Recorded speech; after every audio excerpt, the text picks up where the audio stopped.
don't know how the weather is where you guys live, but here in Tampa, Florida, I feel like a duck. So much rain going over here. So there's times where we're happy when it's raining, happy when it's not raining. So it's kind of like we're like every other person. We're just really not happy about the weather we're having. So,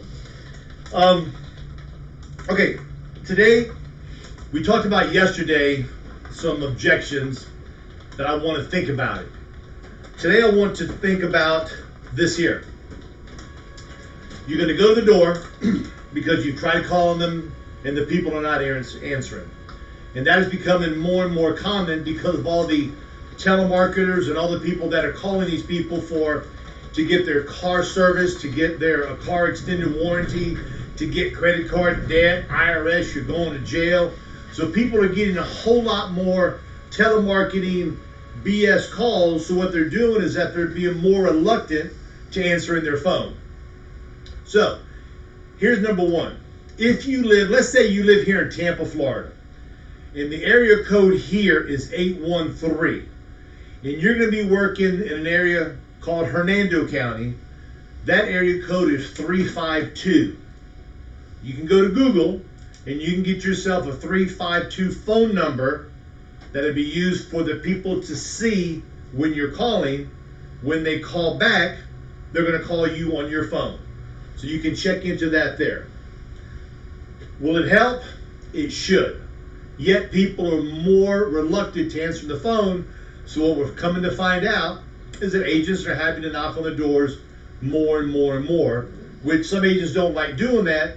Yet that's just the name of the game because of what's going on in the world. So you're going to go to a door and you're going to hear a lot of different things. And we're going to talk about just one of them right now. You're going to get to the door. You're going to tell them, hello, how you doing? My name is Joe. You sent this card in. You have to come up with your own style at the door to make you feel comfortable, to where in your mind you feel they're giving you less hassle about listening to what you've got to say. Now, let's take a small step backwards. You didn't call. You called, but they didn't answer. They have no idea you're coming to their house. You're a complete stranger. They have no idea who you are. You've caught them off guard. And who in the hell are you?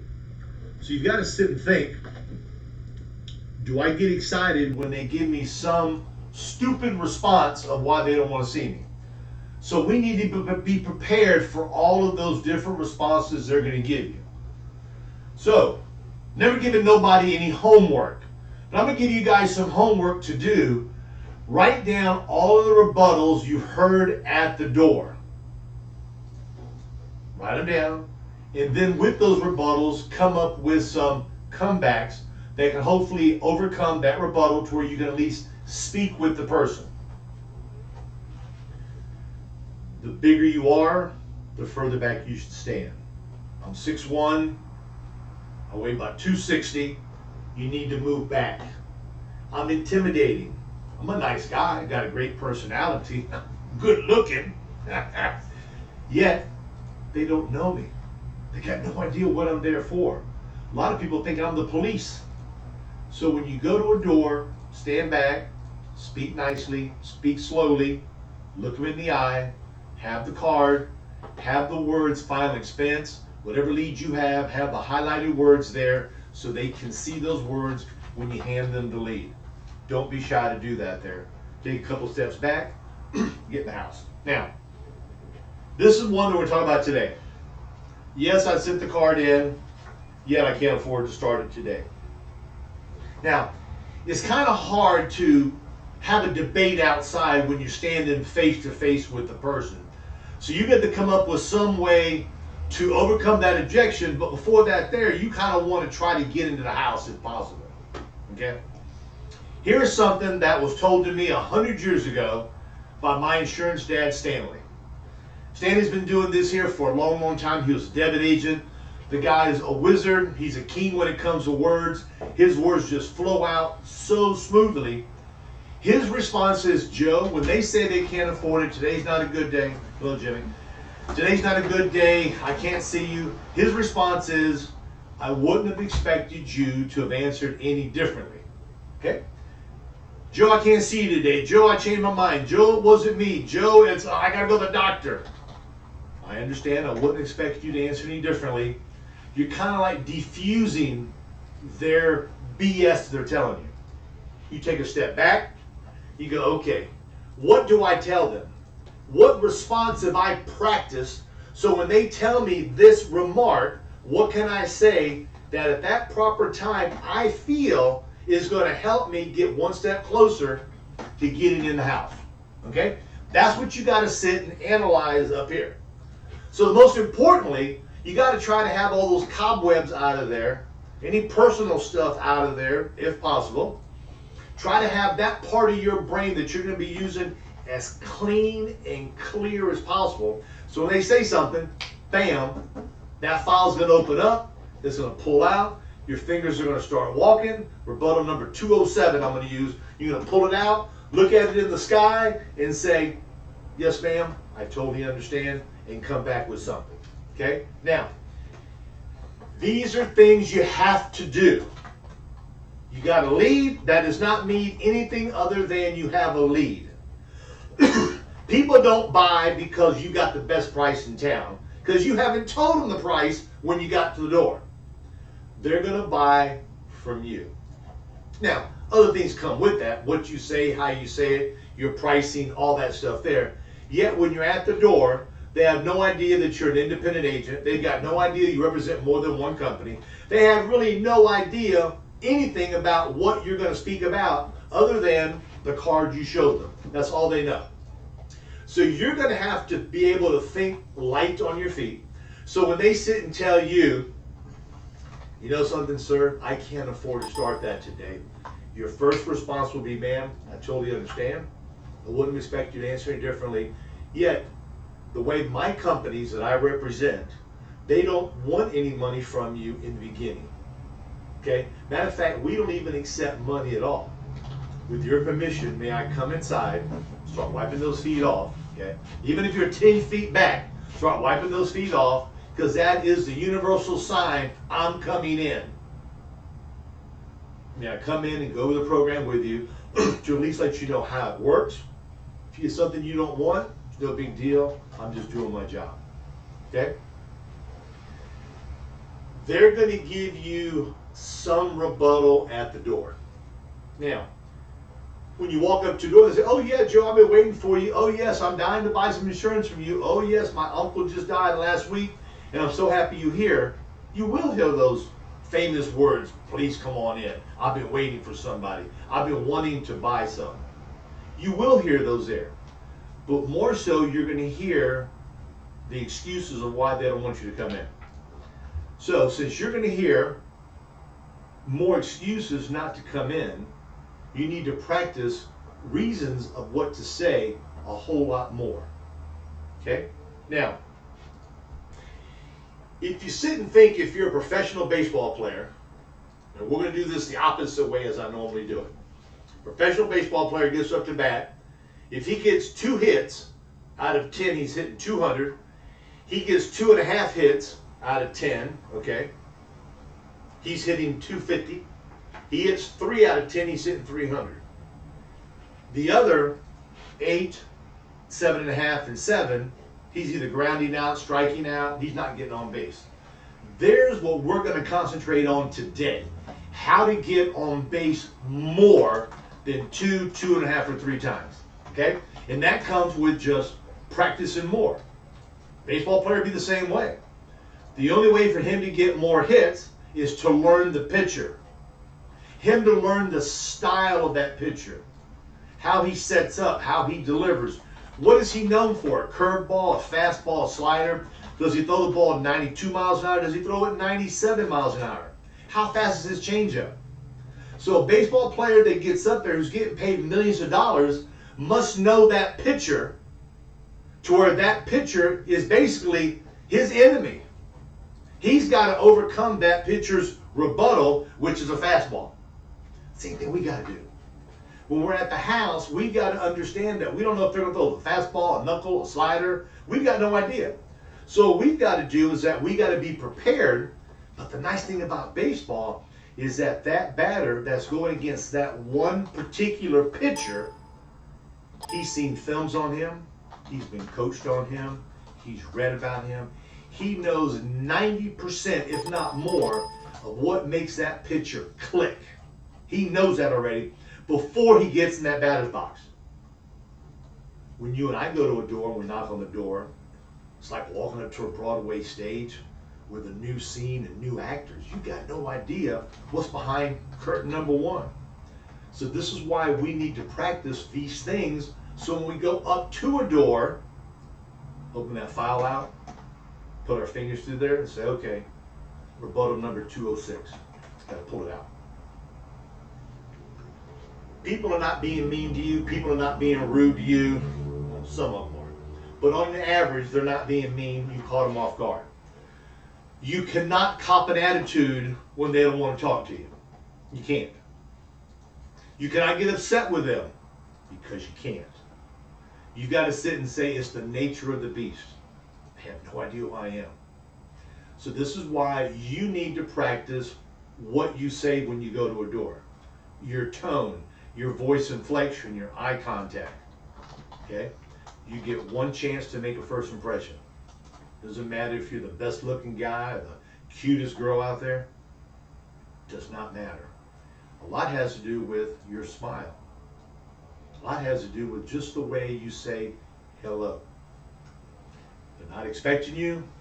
They're not trying to find an excuse not to talk to you. Yet, they're hesitant. Sometimes they don't even open the door. They look through the peephole and they go, what do you want? Who is it? What's this about?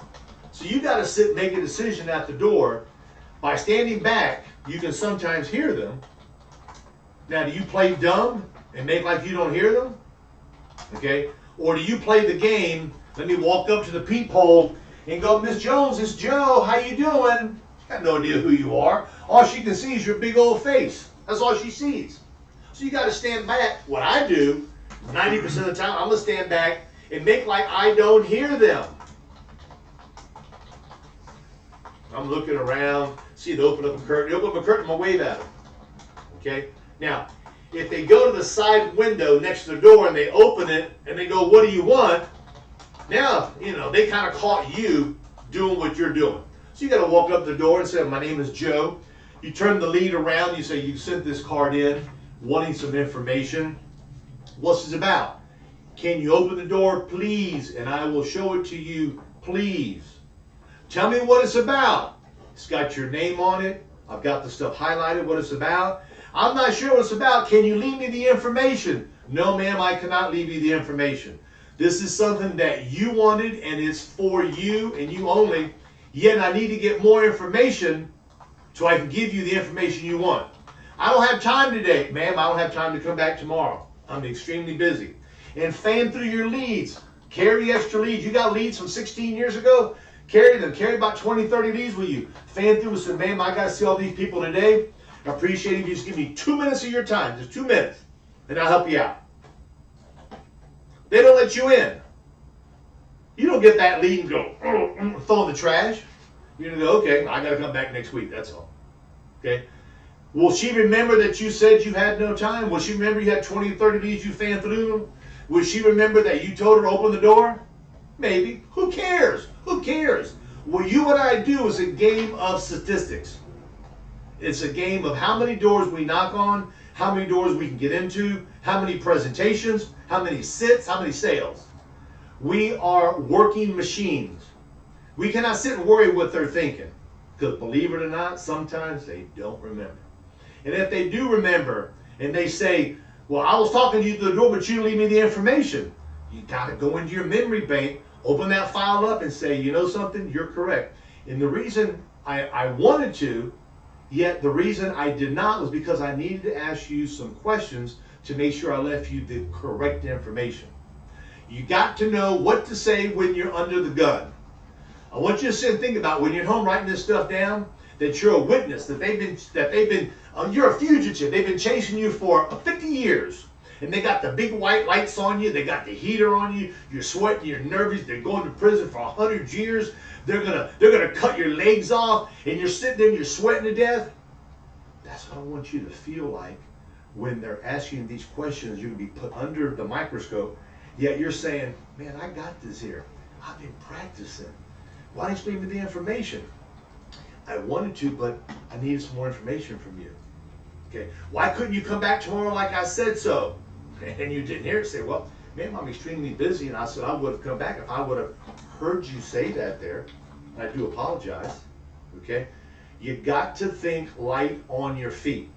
And the only way for you or me or anybody to get better at anything you do, no matter what business you're in, you got to practice. And you got to practice and practice and practice. An agent asked me about 6 months ago, Joe, when's enough? When have I practiced enough? So the answer is never. You always have got to continue practicing. You must always continue doing role playing with somebody. Come on, Joe. I've been doing this for 10 years. I'm pretty damn good at what I do. I don't need to practice no more. I think you're wrong. I think you're wrong. There's different things that are coming out now, different ways of doing things now. When I first started this business, they didn't have where you can accept a voided check. We had to get a wet check. We had to get it. We had to leave with a check. It wasn't this, don't worry about it, man, we'll draft your account. It wasn't available. Back then, they didn't have point of sales to get an approval. Back then, they didn't have where you go on your iPad and get an instant approval for a client. They didn't have that stuff there. So you have got to be changing with the time. Spoke to an agent yesterday. Said, Joe, I want to do an IUL. I've got a gentleman who's 40 years old. He wants to have $1 million at retirement. Okay? He's 40 years old. He wants to overfund it from now until the age 69. He wants to do an option 2, which is where the death amount and the cash value equal the death benefit if something happens. At age 70, he wants to change it back to option 1. He wants to turn the income rider on with an endowment of 121. And I'm going, man, this guy's spinning my damn head. I said, well, you know something? I've got this company here that I think is something that they can kind of tailor make it for you. And they can make it just right for you, okay? Turn them on to my friend Chris Veal at Sagicor. Chris, bam, bam, bam, bam, took his information, sent him 3 proposals last night. Haven't talked to him today, but everything he asked for, bam, she gave him to him, okay? I said, Joe, I've really never done an application online before. He's an older gentleman, okay? I said, well, this is just the way it is. And I said, here's the beauty about it. You're going to do it, and you're going to get 15% bonus on top of that. He got excited. He said, I better learn it. So he's reviewing the stuff today. You always have got to be learning new and different things. You got to stay up with the times. You got to stay up with your competition. You've got to learn rebuttals. You've got to learn who's sending mail to these people's houses, guaranteed issue products. You got to know that stuff there. If you see some guaranteed issue product on somebody's table you're there, do you mind if I look at that there? Sure, look at it. Pretty nice here. Look at it, say, were you thinking about buying from this here? No, I just had it there. Okay, good. If you can answer this question, say, well, I'm able to give you immediate coverage where this one may be a couple pennies cheaper. You got to wait 2 years for it to be in full force. Now, here's the reason I said that. The more you know about your competition, when you go to somebody's door and they said, Joe, I've already bought something. Man, I wish you were here a couple days ago. I just recently bought something. Hold on a second.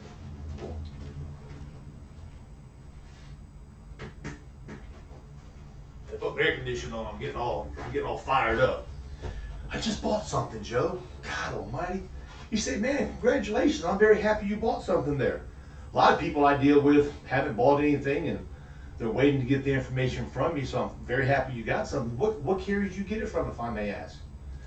Believe it or not, your delivery in the tone that you present yourself, how you're dressed, the tone, the speed, believe it or not, people, somewhat gullible sometimes, they'll say, I bought it from this company here. How much are your premiums? How much did you get? They'll normally tell you. If they sit and tell you, yeah, I bought something by mail, 99 9/10 of stuff by mail is a guaranteed issue unless it's got a couple questions. But we're going to go with the thought that it's a guaranteed issue with no questions. You say, fantastic, I'm glad you bought that there. That's a great company. I know all about them. I said, do you have any paperwork on it? They say, yes, say, fantastic. Say, if you like, I'm more happy to review it, because you're very likely that I may be able to get you something better. Okay? All you want to do is get yourself in the house. That's all you want to do. When you get in the house, last thing you're going to talk about is that life application. The last thing you're going to talk about is anything other than, boy, it's hot outside. Boy, this rain is just ridiculous.